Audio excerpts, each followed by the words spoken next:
Ya, shalom saudara. Kita jumpa kembali ya. Nah, saudara, hari ini saya ingin share dengan kita semua dari Amsal pasal 29 ayat 18, saudara.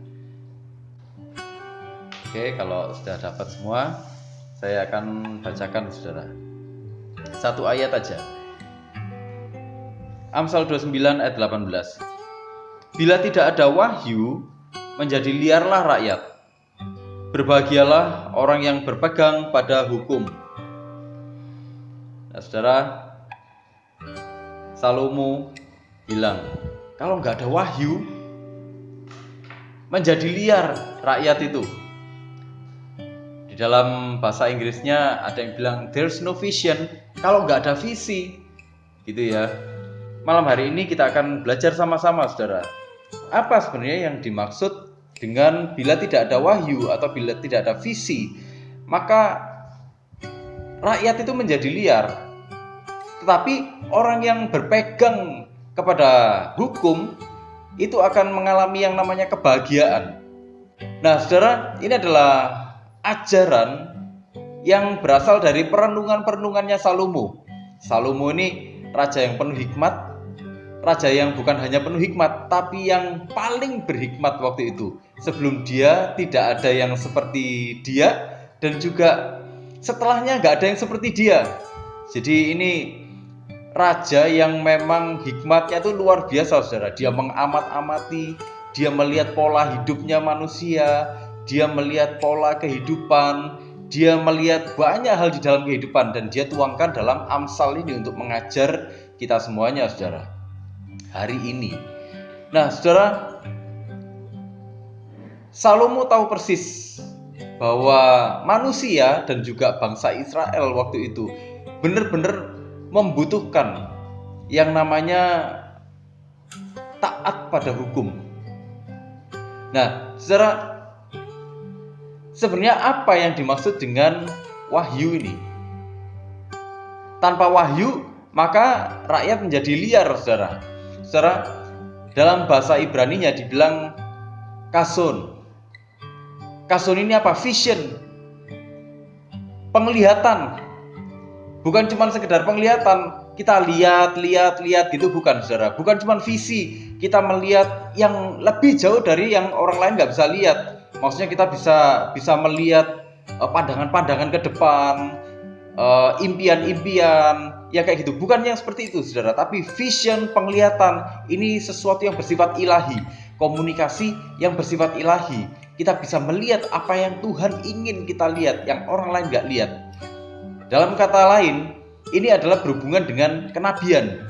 Tanpa wahyu, tanpa pewahyuan, tanpa visi, tanpa penglihatan, tanpa hal-hal yang bersifat ilahi itu, tanpa ada kenabian, tanpa ada nabi, rakyat bisa menjadi liar. Loh, kenapa kok Salomo sampai ngomong seperti ini, saudara? Kenapa kalau sampai nggak ada penglihatan, nggak ada kenabian, nggak ada nabi, rakyat menjadi liar? Kenapa? Nah, nanti kita akan sama-sama belajar konteksnya, saudara.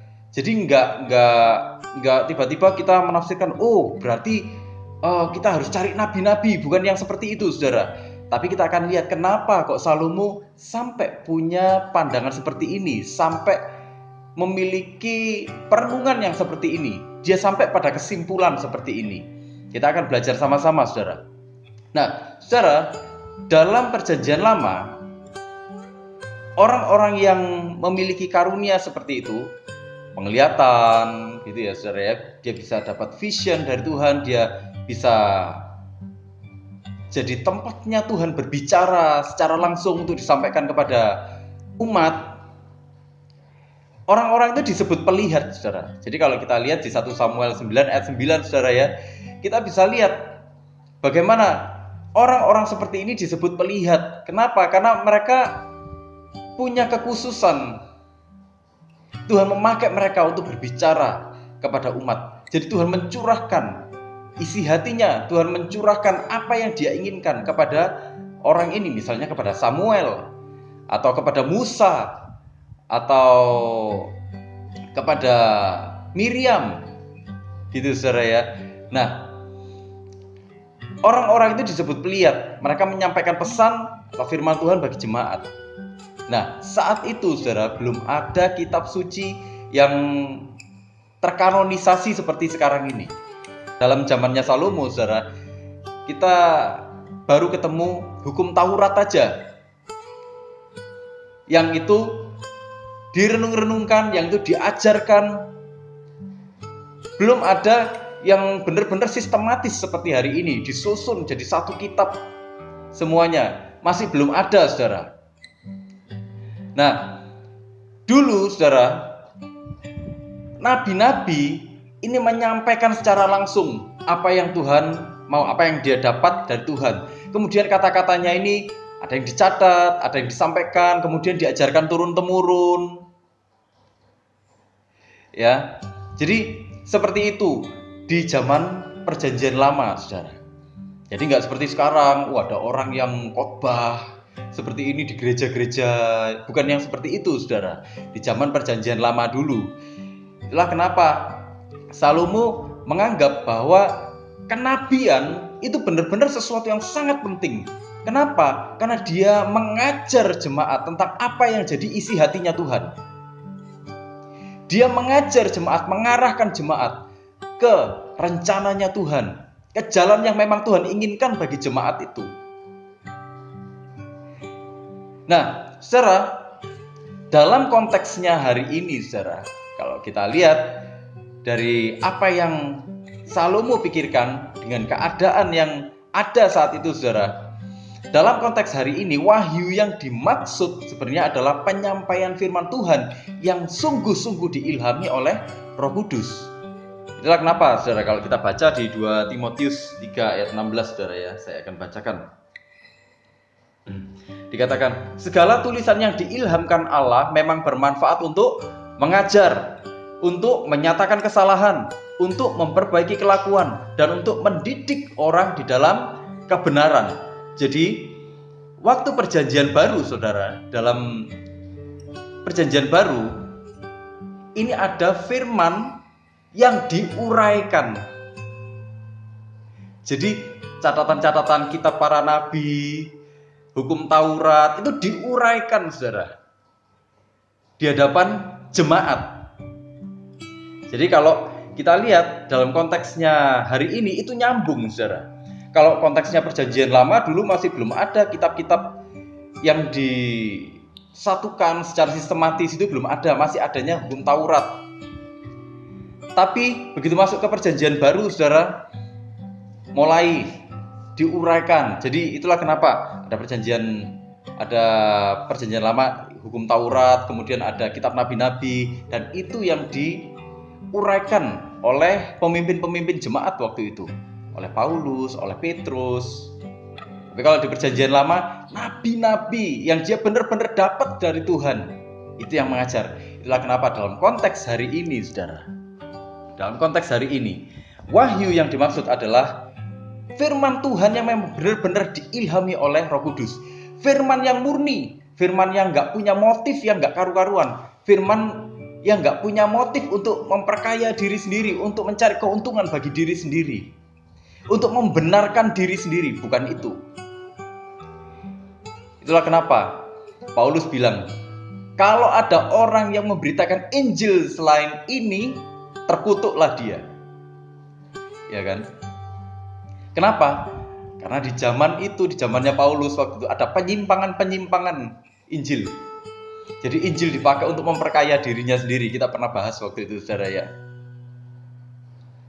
Jadi wahyu yang dimaksud di sini, kalau dalam konteks hari ini, saudara, itu bukan mencari-cari suara ramalan yang berkedok kenabian, saudara. Nah, ini banyak orang yang keliru menafsirkan kenabian, menafsirkan karunia-karunia kenabian. Banyak orang yang akhirnya memposisikan karunia-karunia kenabian itu jadi karunia-karunia yang kelihatan murahan, saudara. Gak ada bedanya dengan kita datang ke dukun. Gak ada bedanya dengan orang datang ke paranormal. Mbah, tanya mbah, ini SIM-ku hilang, mbah. Hilang di mana ya, mbah ya? Tolong mbah dicarikan, mbah. Nggak ada bedanya.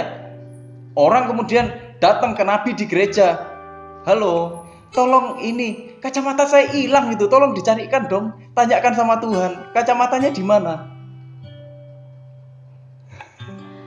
Iya kan? Banyak orang yang kayak gitu, saudara. Banyak orang yang kayak gitu. Loh, saya ini pernah loh, saudara, ditelepon sama orang, diminta tanya sama Tuhan, nyarikan barangnya yang hilang loh, saudara. Saya langsung tolak. Pertama saya bilang, barang hilang itu salahmu, naruh geletaan, kan gitu, ya kan? Jangan barangmu hilang, Roh Kudus yang disuruh nyari, harus tanggung jawab, ya kan? Lu banyak yang kayak gitu, saudara. Saya kadang-kadang, saya pernah didatangi, saudara, ada orang salah investasi, akhirnya uangnya dibawa lari, habis semua uangnya. Saudara tahu, datang ke saya bawa fotonya, ya, bawa fotonya. Dia bilang, Sony, doakan supaya dia resah, supaya uangnya kembali sama saya, supaya Roh Kudus mengembalikan uangnya sama saya. Tolong tanya sekalian sama Roh Kudus, kira-kira uangnya kembali berapa nanti? Ya kayak gitu-gitu, saudara. Bayangkan, ini orang-orang yang ngakunya religius loh, saudara. Orang-orang yang ngakunya kenal Tuhan betul-betul. Ternyata mereka nggak kenal Tuhan betulan. Banyak orang akhirnya menganggap rendah, menganggap murahan karunia-karunia kenabian. Itu loh kenapa orang yang punya karunia kenabian itu lebih banyak dicari, saudara. Kenapa? Karena katanya instan. Kalau kita doa itu instan, saudara. Mau bisnis, gitu ya. Mau bisnis, datanglah bawa fotonya orang yang mau jadi rekanan bisnis. Tolong didoakan, dilihat wajahnya. Ini kira-kira wajahnya orang ini nggak wajah penipu nggak? Gitu. Saya bolak-balik, saudara. Didatangi orang-orang yang kayak gitu. Mau bisnis, tanya sama Tuhan, berhasil nggak? Ya saya bilang, kalau kamu malas ya nggak berhasil. Kalau kamu mau berjuang, terus kalau kamu mau hidup benar di jalannya Tuhan, Tuhan akan pimpin satu persatu. Tapi kalau cuman tanya, ini bisnisnya bakal berhasil nggak?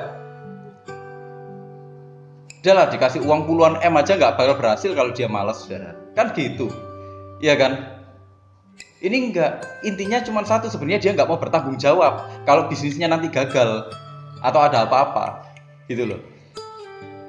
Itulah kenapa banyak orang ingin dekat dengan yang namanya nabi.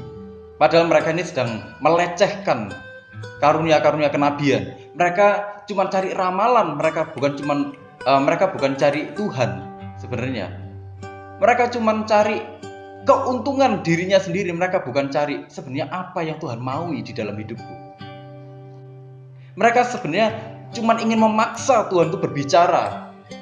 Saudara, orang-orang yang memaksa Tuhan berbicara, suatu saat pasti akan menghadapi situasi-situasi yang mencelakakan dia. Kenapa? Karena pada akhirnya dia tidak akan bisa membedakan lagi mana suara Tuhan dan mana suara iblis. Iblis itu pinter nyamar, saudara. Iblis itu kan bisa bahkan menyamar jadi malaikat terang, iya kan? Dia bisa bikin nubuatan-nubuatan yang kelihatannya meyakinkan. Adam dan Hawa aja kalah kok logikanya sama iblis. Diselewengkan dikit mereka jatuh kok. Bayangkan, itu Adam dan Hawa yang tiap hari ketemu sama Tuhan loh, saudara. Kelihatan Tuhan face to face, apalagi kita. Kita nih nggak kelihatan Tuhan, ya kan? Nah, kalau kita cuman memaksa Tuhan berbicara, saudara, berbicara menurut apa yang kita inginkan, pelan tapi pasti perjalanan kerohanian kita akan disusupi sama iblis. Itulah kenapa banyak orang jadi makin aneh-aneh, saudara. Jadi makin aneh-aneh. Saudara, saya ini sudah banyak ketemu orang yang ngaku punya karunia kenabian, tapi pada akhirnya hidupnya aneh-aneh. Itulah kenapa saya selalu bilang, harus berimbang. Harus berimbang. Doa boleh, tanya Tuhan boleh, tapi baca firman Tuhan, merenungkan firman Tuhan itu harus. Nah, saudara, dalam konteks ini tadi, dalam konteks apa yang dibicarakan Salomo sebenarnya, waktu dia bilang tanpa wahyu menjadi liarlah rakyat. Artinya, kalau kamu tidak memahami firman, kalau kamu tidak merenungkan firman, kalau kamu tidak hidup di dalam firman, kamu akan menjadi liar. Nah, liar ini apa, saudara? Nah, liar ini bahasa Ibraninya parah. Liar, dia ini terjadinya terus-menerus. Liar terus. Nggak ada berhentinya, liar terus. Nah, liar ini apa? Lepas kendali. Dalam bahasa Ibraninya dibilang lepas kendali. Tidak terkontrol lagi perilakunya itu. KJV, King James Version, menerjemahkan perish. Artinya apa? Mati atau binasa. Nah, mati atau binasanya ini karena berbagai hal. Bisa karena pedang, bisa karena kekerasan, kelaparan, kehausan. Yang intinya pada akhirnya mengalami kematian spiritual. Jadi, saudara, lepas kendali yang dimaksud waktu dibilang tanpa wahyu, ya, tanpa ilham Roh Kudus itu, tanpa kamu merenungkan firman, kamu akan lepas kendali dan itu akan memimpin kamu kepada kematian spiritual, kematian rohanimu. Saudara, manusia itu dalam sifat dosanya itu cenderung menginginkan kebebasan yang tanpa batas. Benar nggak, saudara? Kita sudah dikasih batas yang oke, kamu boleh berjalan 10 kilo aja, tapi jangan lebih dari 10 kilo loh ya. Dibilang apa, saudara? Larangan itu berarti pembolehan, kan gitu, saudara? Ya kan? Manusia kepingin bebasnya tanpa batas. Itulah kenapa manusia itu membuat prinsip kebenaran itu yang sesuai dengan apa yang menjadi keinginannya. Itulah kenapa kalau kita melihat konsep hak asasi manusia yang dikembangkan manusia zaman sekarang, artinya apa? Hak asasi manusia itu kebebasan untuk melakukan segala sesuatunya tanpa batas. Apapun boleh dilakukan. Contohnya, seks bebas. Lu nggak apa-apa kan?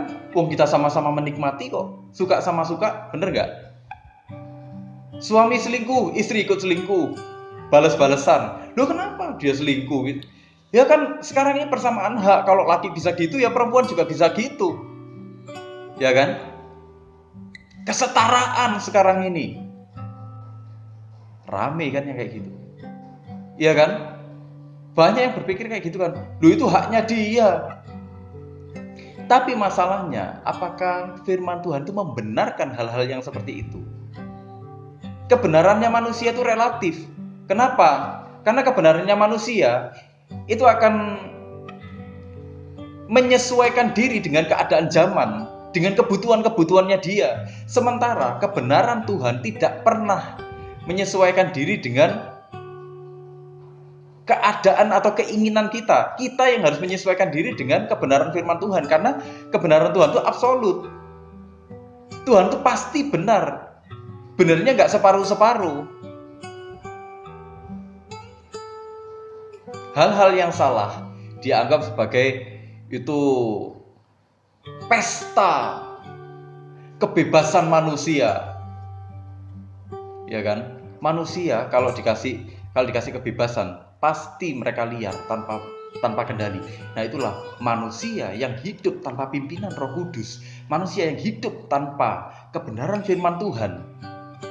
Apa yang akan terjadi? Mereka akan begitu sulit menyadari betapa dirinya ada dalam bahaya. Saudara, kalau kita punya anak misalnya, anak kita dibilang gini, dah kamu bawa sepeda motor, terserah kamu,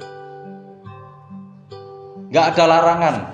Anak itu cenderung ngebut atau cenderung nyetirnya tertib, saudara. Apalagi dia baru pertama-pertama, pasti cenderungnya ngebut.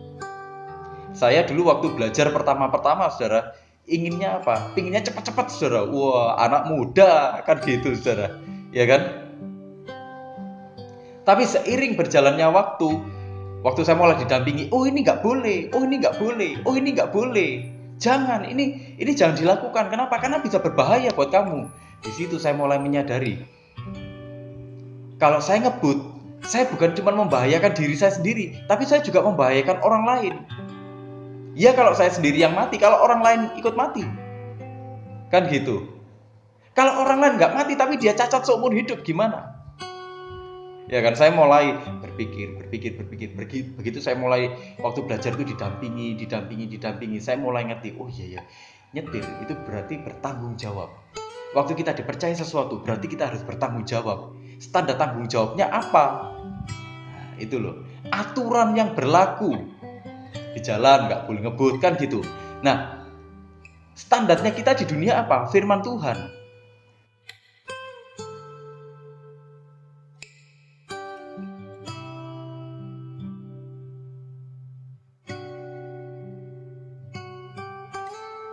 Saya tadi siang, saudara, itu saya dipotong sama sepeda motor, saudara. Ada anak-anak SMA, dia mau motong saya, saudara. Mau motong saya. Ini kondisi lagi macet, saudara. Mau motong saya, mau tiba-tiba masuk. Saya kaget, saudara. Nggak sempat ngerem, saya masuk terus. Akhirnya dia waktu berusaha untuk maksa bikin manuver, dia nggak sempat ngerem, nabraklah dia ke mobil. Mobilnya kaget, saudara. Mobilnya kaget, ngepel dia. Tahu apa yang terjadi, saudara? Si anak SMA ini cewek loh, saudara. Langsung lari dia, saudara. Langsung lari nyelip dia. Menurut dia, motong itu benar. Kenapa? Karena dia pengen cepat. Jadi motong itu benar. Dia nggak tahu kalau motong itu bisa mencelakakan orang lain dan dirinya sendiri. Nah itu loh. Orang kalau kebebasannya tanpa batas, nggak dikasih rambu-rambu, saudara, dia cenderung tidak menyadari bahwa ada bahaya di sana. Gitu loh. Itulah kenapa orang-orang yang seperti itu, saudara, orang-orang yang liar ini, yang lepas kendali, yang nggak terkontrol ini, Alkitab dibilang gini, dia mati kelaparan padahal ada makan, gitu loh. Jadi kalau konsepnya lepas kendali sampai dia mati binasa tadi, saudara, dia tahu di situ ada kebenaran tapi dia nggak mau pakai kebenaran itu. Dia tahu ada tempat berlindung tapi dia nggak mau masuk ke tempat berlindung itu. Dia tahu ada air yang akan memuaskan dahaganya dia tapi dia nggak mau ambil air itu. Itulah kenapa dia mati kehausan. Dia lapar tapi dia nggak mau ambil firman yang hidup itu untuk memuaskan rasa laparnya dia. Itulah kenapa dia mati kelaparan. Ini yang namanya liar, gak terkendali. Salomo menyadari itu, saudara. Salomo menyadari bahwa tanpa firman Allah, kekacauan itu pasti akan terjadi di dalam hidupnya seseorang. Itulah kenapa salah satu tanda bahwa orang itu dewasa rohani, hidupnya tertib. Saudara, Salomo ini kan dia merenung-renungkan banyak hal, saudara. Nah, dia melihat bangsa Israel ini pernah ada dalam masa kegelapan waktu itu. Transisi dari zaman Yosua ke zaman hakim-hakim itu ada 300 tahun masa kekosongan. Tidak ada firman Allah sama sekali, maksudnya nubuatan-nubuatan seperti itu, saudara ya, yang Tuhan berbicara langsung. Tapi tidak ada juga teladan dari tua-tua itu yang diturunkan ke generasi selanjutnya. Itulah kenapa terjadi masa kekosongan, masa kegelapan. Itulah kenapa mereka kemudian menyembah berhala. Dan itulah kenapa bangsa Israel waktu itu masuk ke dalam kebejatan, saudara. Mereka masuk ke dalam kehancuran. Mereka masuk ke dalam kekacauan. Mereka diserang bangsa Midian, mereka diserang bangsa Filistin dan sebagainya. Mereka diserbu terus, mereka diperbudak, hartanya dirampas semua. Mereka hidup dalam pokoknya situasi yang gak karu-karuan. Dia menyadari, Salomo menyadari, bangsa yang tidak ada firman Tuhan di dalamnya pasti kacau balau. Nah, itulah kenapa kemudian dia bilang, saudara, dia bilang gini, berbahagialah orang yang berpegang pada hukum. Jadi di awal dia bilang, bila tidak ada wahyu, menjadi liarlah rakyat. Kemudian dia bilang, berbahagialah orang yang berpegang pada hukum. Berbahagia nih, saudara. Ini sebenarnya satu penegasan bahwa dia sungguh-sungguh berbahagia dan bahagianya itu tidak terkatakan. Benar-benar berbahagia, dan ini bahagia yang sulit untuk digambarkan, sangat sulit untuk digambarkan, saking gembiranya, saking bahagianya. Nah, kenapa kok dia bahagia? Karena dia berpegang. Berpegang ini apa? Bahasa Ibrani-nya syamar. Syamar ini menyelidiki. Menyelidiki apa? Berpegang pada hukum, dibilang. Hukum itu apa? Dalam bahasa aslinya ini dibilang Torah atau Taurat. Waktu itu zamannya Salomo adanya Taurat, saudara. Dia bilang, berbahagia, sungguh-sungguh berbahagia, tidak terkatakan kalau kamu berpegang. Berpegang itu menyelidiki, menaruh atau menyimpan itu di dalam pikiranmu. Seperti itu harta karun. Harta karun itu berharga nggak, saudara? Berharga kan? Sampai kalau kita nemu, kita simpan baik-baik supaya orang lain nggak bisa mencuri, ya kan? Seperti itu hukum yang dimaksud oleh Salomo. Jadi dia selidiki, terus kemudian waktu dia sudah dapat sesuatu dari situ, dia taruh, dia simpan di dalam pikirannya, dia simpan di dalam ingatannya, jadi memori. Dia pelihara seperti harta karun, saking berharganya. Dan bukan cuma sampai di situ. Pada saat yang tepat, dia menampilkannya. Jadi firman Tuhan yang dia selidiki, yang dia simpan, itu nggak cuma sampai di pikiran aja, tapi sampai kepada kenyataan, diimplementasikan, diterapkan.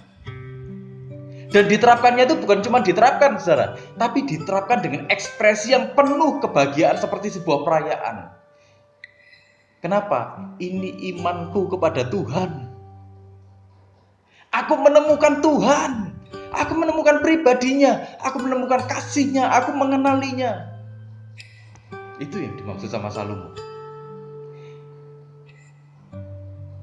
Aku mengenalinya. Dulu aku cuma dengar dari apa kata orang.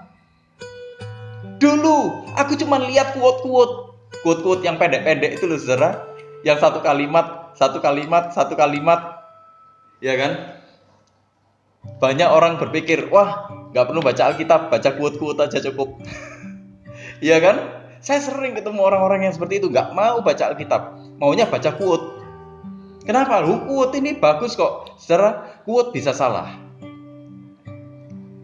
Saya beberapa kali menemukan ada quote-quote yang salah sebenarnya.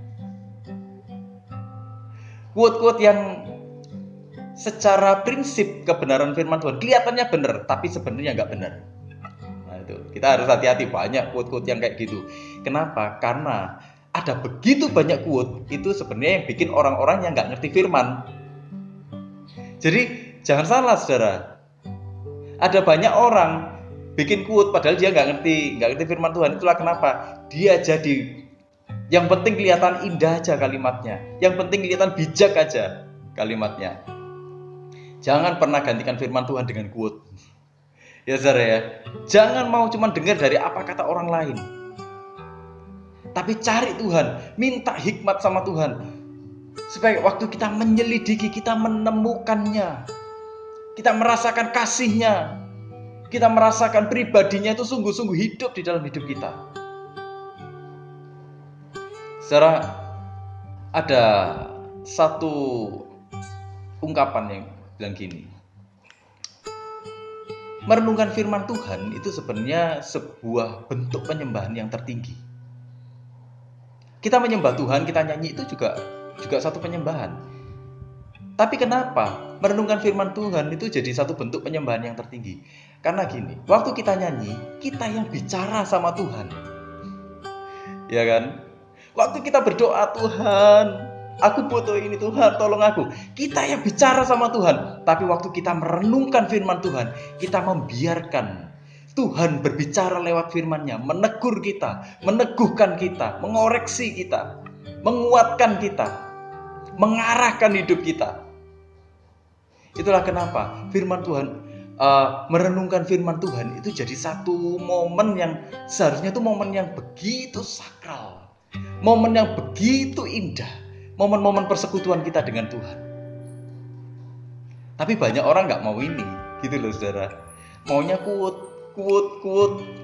terus yang dicari. Sementara kuut aja bisa salah gitu loh. Ya kan? Nah, saudara,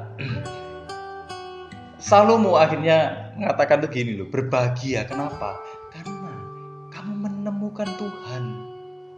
Karena kamu menemukan kasih-Nya, kamu menemukan penyataannya, kamu menemukan pribadinya dalam perjalanan hidupmu, dalam perjalanan imanmu. Itu adalah harta yang paling berharga yang tidak akan pernah terganti. Itu bagi Salomo seperti itu, saudara.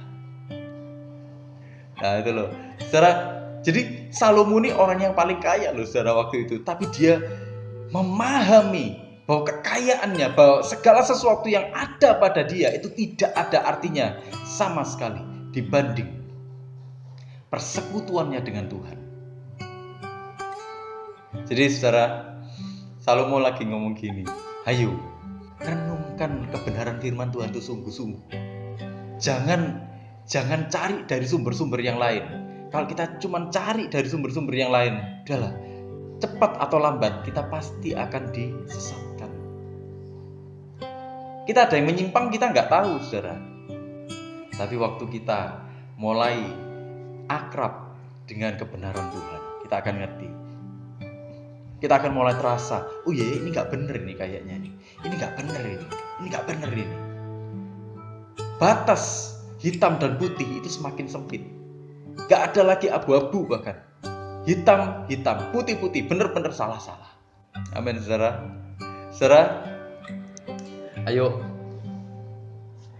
kita sama-sama, saudara, belajar merenungkan firman Tuhan. Gak rugi sama sekali kita merenungkan firman Tuhan. Memang kelihatannya tebel sekali, saudara ya. Tapi cobalah renungkan minimal 1 perikop, saudara, 1 hari.